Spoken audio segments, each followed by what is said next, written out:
sometimes they like to pay off these copper. They try to pass these off. This is a copperite. They try to pass it off as a numite. That's a real numite. See, that's a copper. That's a copperite. That is a numite. You have to beware of the imposters. And put my toys up. You know, I work really hard, and when I work really hard and I get paid on Fridays, like I do today, I like to purchase my incense.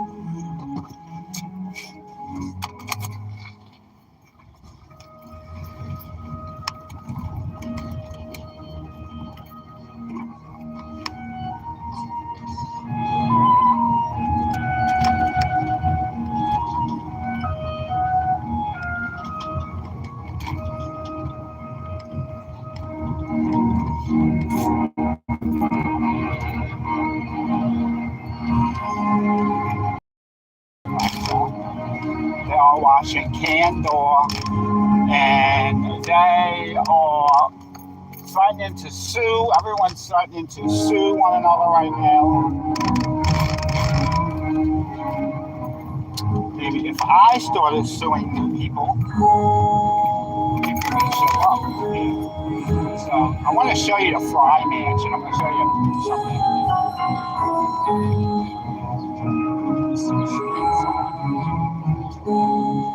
It's on Mazan.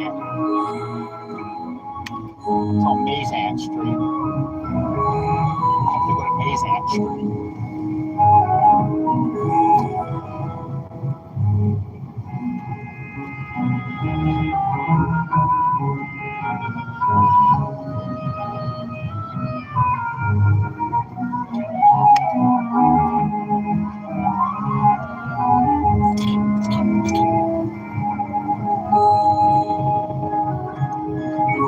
Show you how hot it is in New Orleans in the summertime. Got me sweating. It's freaking hot. New Orleans is hot in the summer. If you ever visit New Orleans, come between November and March, because if you come any other time, you're going to be completely miserable. And you gotta wear cheap t-shirts, because if you wear a real shirt, you will ruin it. The humidity will ruin your clothing down here. Like, you take a good cotton shirt and wear it one good day in New Orleans, and it's gonna ruin it. Like, the humidity and your own sweat is gonna completely ruin the shirt. Like, it's just gonna ruin the shirt. I really don't know how to describe it. It just completely ruins it. So you absolutely have to wear cheap, thin shirts. If they're like stitch knitted, you're gonna ruin them. Like, it's gonna, all the cotton's gonna come out of it, and it ruins it. So this is the New Orleans Contemporary Arts Center, okay? And then I'm gonna go to Mazan Street. Blue bikes. Oh man, the United Nations blue bikes. There were 4 deaths this year, and then there were other deaths. And I posted the article, I believe, this morning. But in today's Times-Picayune newspaper, they were talking about 1/5, 20% of the traffic fatalities in New Orleans are because of these blue bikes. Look, there's one right there. There's a blue bike right there. So, yes, it's causing a lot of deaths. The blue bikes down here in New Orleans are causing a lot of deaths. Okay?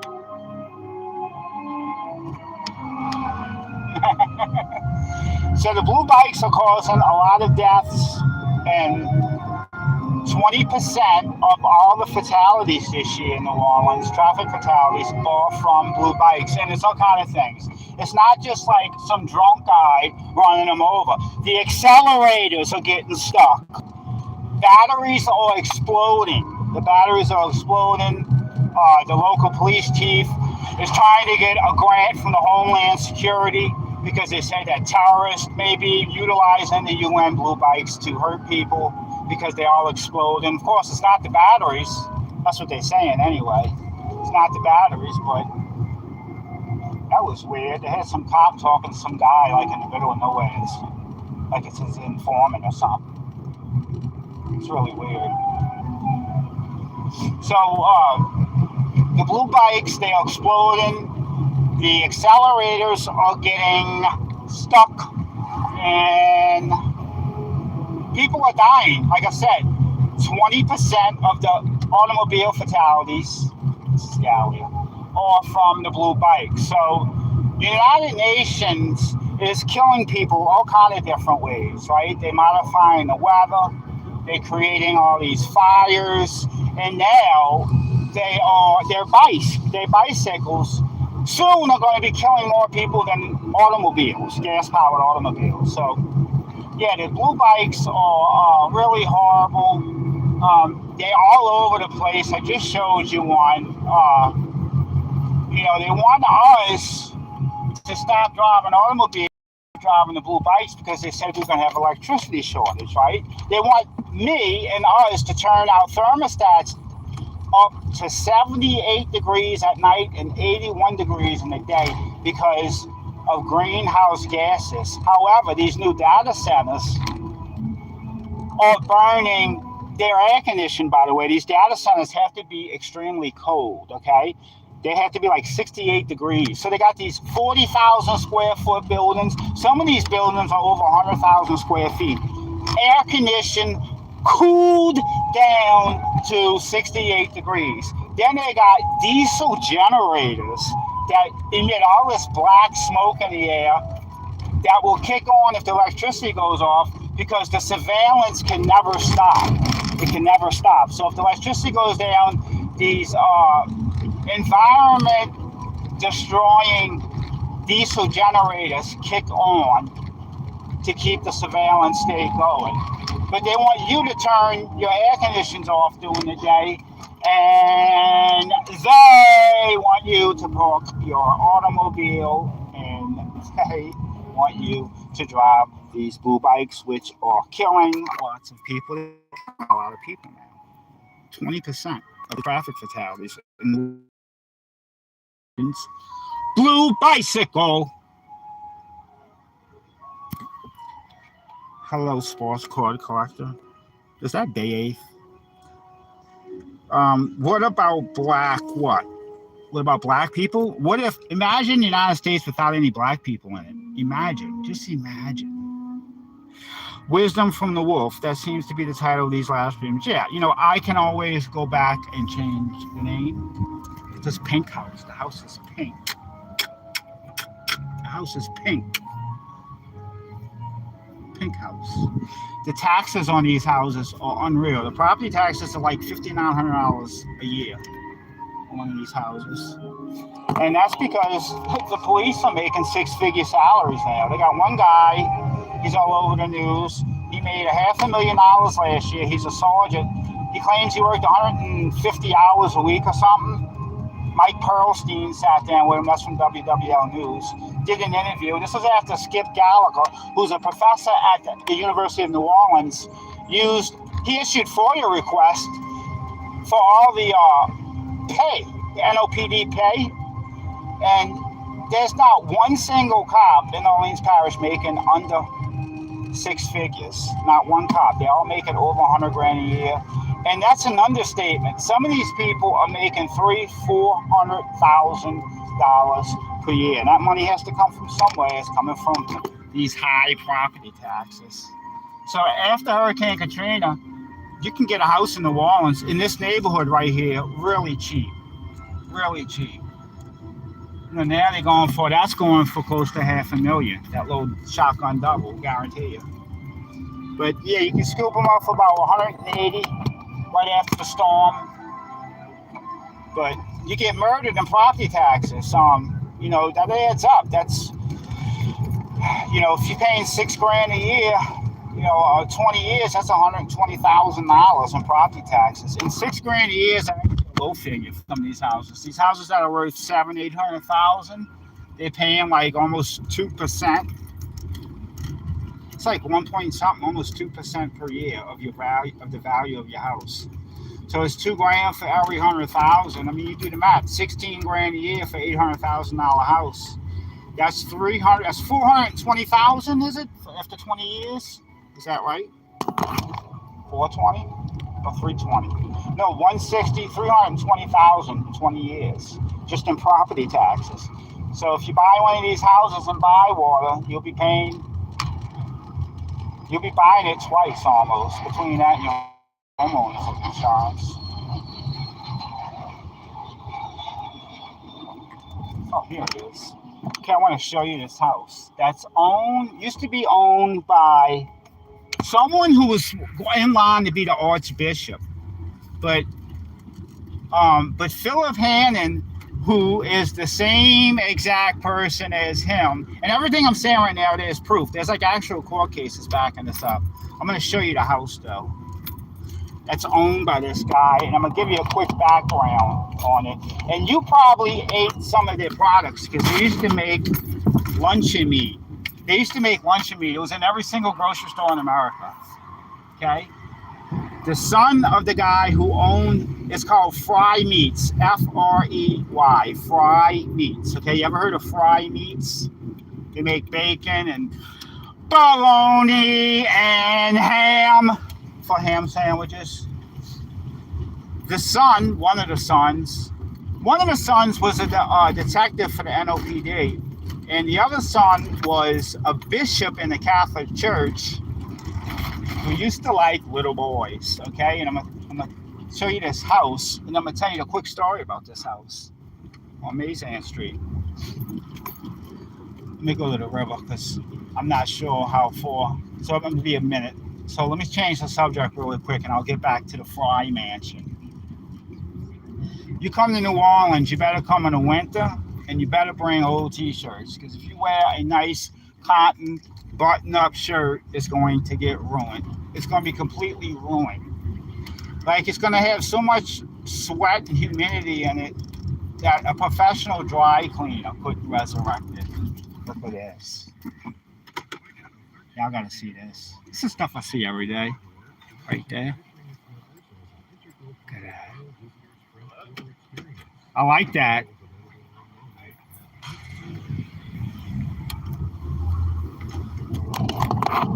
People put giant cartoon characters in their yards, and then they paint them crazy colors.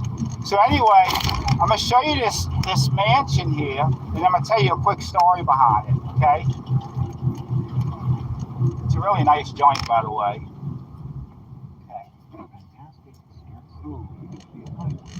just changed the rotors on this car.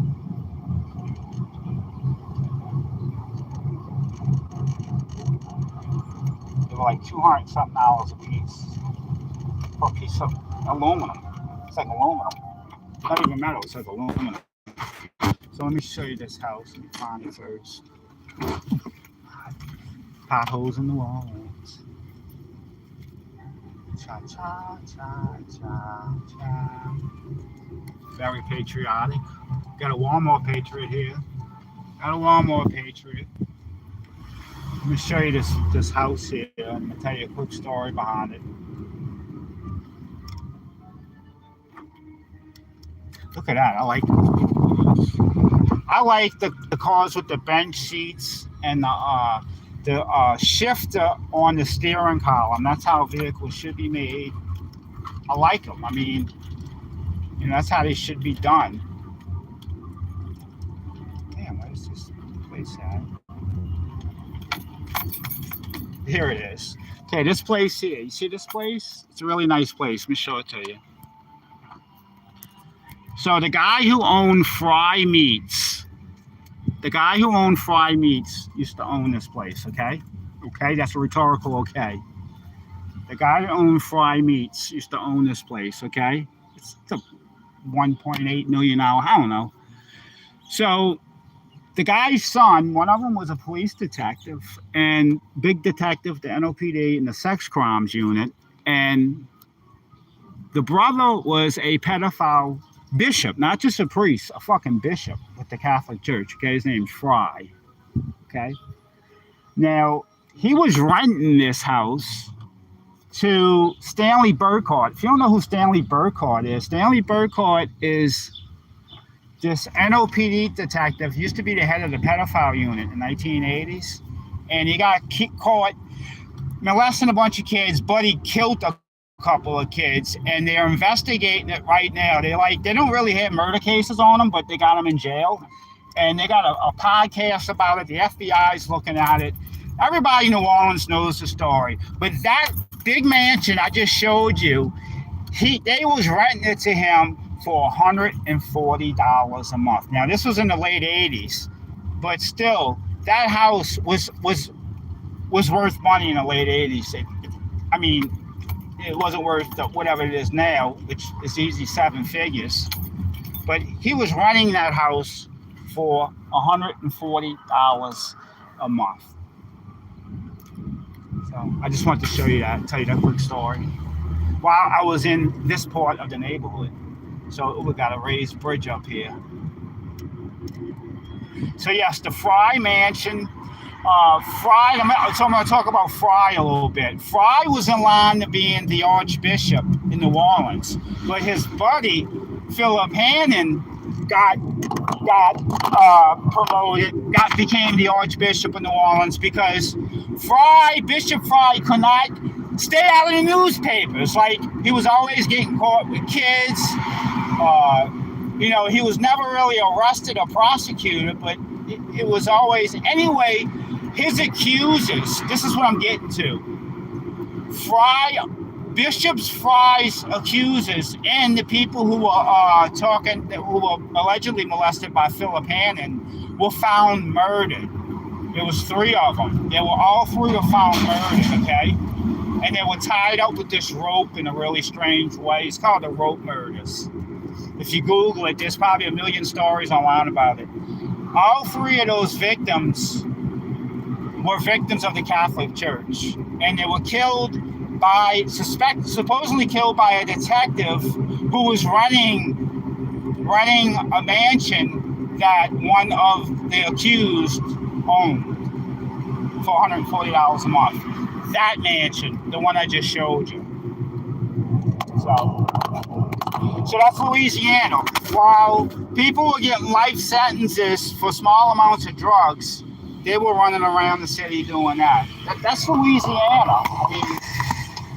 Louisiana is the reason why they last in education, and it's because they don't give a fuck about kids down here.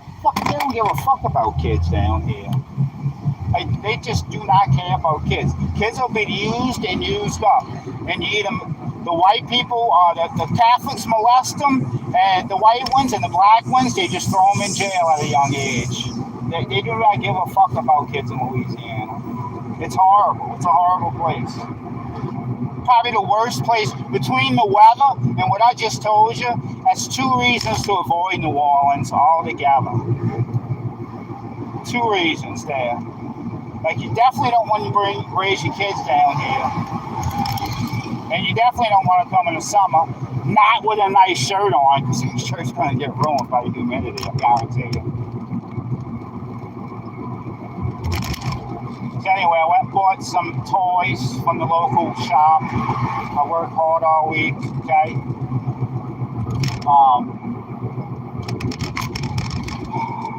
Let's see what else here. I want to go look at this. They got this antique shop up here. Y'all want to go see some antique furniture? Some really nice antique furniture. Might even buy a piece. Who knows?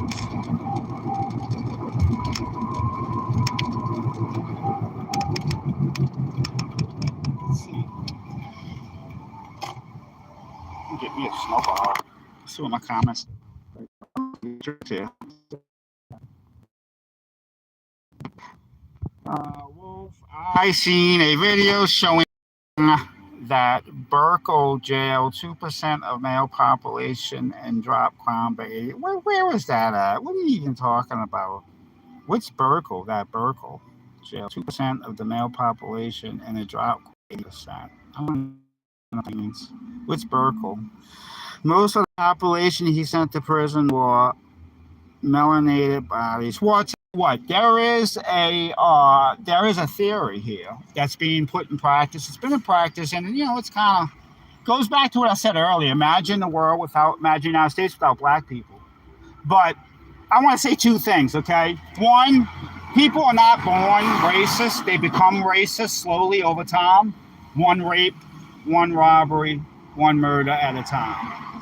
And the second thing is the theory is, if you lock up all the black people, like between the age of 15 and 50, crime will drop. So you got a point there.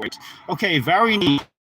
Johnny, oh yeah. Let's talk about this stepdaughter.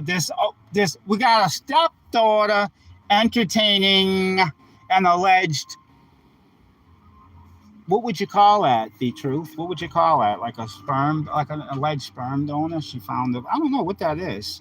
I will wear a tracksuit. Oh yeah. James, let me tell you, if James Proctor continues to be invited on panel with Dom, he's gonna wear a tracksuit. You mark my words, because he was cheesing yesterday, boy. He had a smile from ear to ear. He was on panel with Jimmy Easy. And the only thing that will complete James Proctor at this point will be a one-on-one interview with DeSalvatore Maritello. So Jeff Nadeau asked for the interview, and he turned Jeff Nadeau down. So Burkle, the president of El Salvador. Oh, okay. So yeah, let me tell you, El Salvador is full of savages. Okay, it's full of savages. Okay, so. You can't apply his crime fighting things with white people, okay? El Salvador is full of fucking savages, okay? It will probably benefit the world if they just disappeared. Altogether. Being honest here, Imagine the United States without any black people. Imagine El Salvador if it was all white. You wouldn't need that Supermax prison that they got down there. You wouldn't need it. So, okay. Of course, you would have a lot of Bishop Fries and Archbishop Hannons running around in an all-white society. But that's better than having a gun stuck in your face every other day. I guess. I don't know. So, yeah. Oh, MRE's on. Okay, I'm gonna get a snowball. You're not invited.